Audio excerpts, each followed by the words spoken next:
1960 saw the launch of the very first Austin 7 Countryman. It would go on to sell some 85,000 units in 2 years, such was the scale of its success. At the same time, there was also the Morris Mini Traveller, which sold 75,000 or so. These small estates targeted salesmen primarily, but they were the SUV of their day, produced from wood. The steel version arrived in 1962, selling 25,500 units in 5 years. Today, almost 50 years on, Mini has unveiled its new Clubman. The difference, this is no load lugger, but rather something of a fashion accessory. It's a Mini that's 24 centimeters longer and 75 kilograms heavier, without losing much of the allure of the popular little car. It seems to have retained some of its charm too, with orders coming in before it had even officially been launched. Mini hopes to sell 4,000 units in a full year.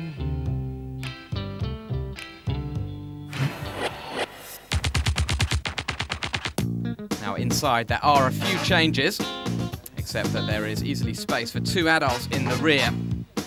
And the boot, while not that big on first impressions, has a maximum capacity of 930 litres with seats down.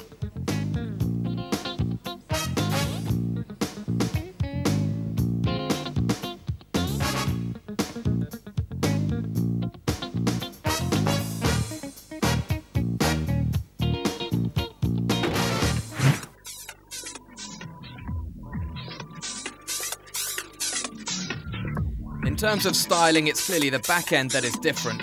The Clubman has kept the same kind of boot opening as its ancestors, with 2 hinged doors, framed in a colour that has to be different from the rest of the bodywork. To get to the back seats, there's just a single small door on the right-hand side of the car. On the left, the fuel cap prevents any potential 6th door. And the result is pretty interesting. It still has that seductive style that we associate with Mini, and there are endless personalisation options available. On colours alone, there are 40 different combinations available.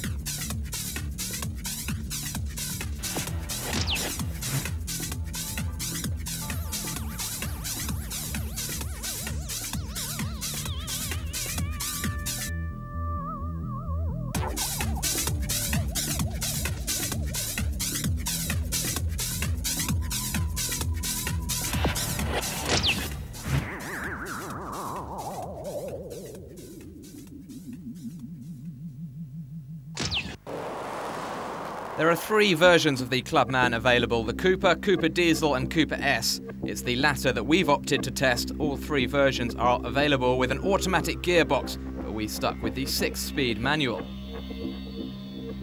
The 175 bhp 1.6-litre turbo engine is not new to the Mini range, and we already know that it's good. Full of torque, it is equally powerful fitted to the Clubman. Mini's stop and start function is standard on the Clubman, which gives you the impression of driving in a more environmentally friendly manner. When it comes to handling, here at Maxi Test, we've never exactly been enthralled by the Mini, not a sport hatch anyway. The front end doesn't do a good job of applying the power, and the torque steer through the steering wheel can be violent. Add to that a wheelbase that's 8 centimeters longer and you start to get the full picture. The Mini Clubman S might seem fun, but only up to a certain point. The brakes quickly showed their limits.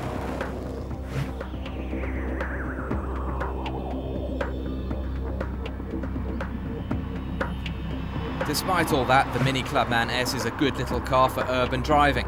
Provided you don't push it too hard, it's a dynamic little city dweller.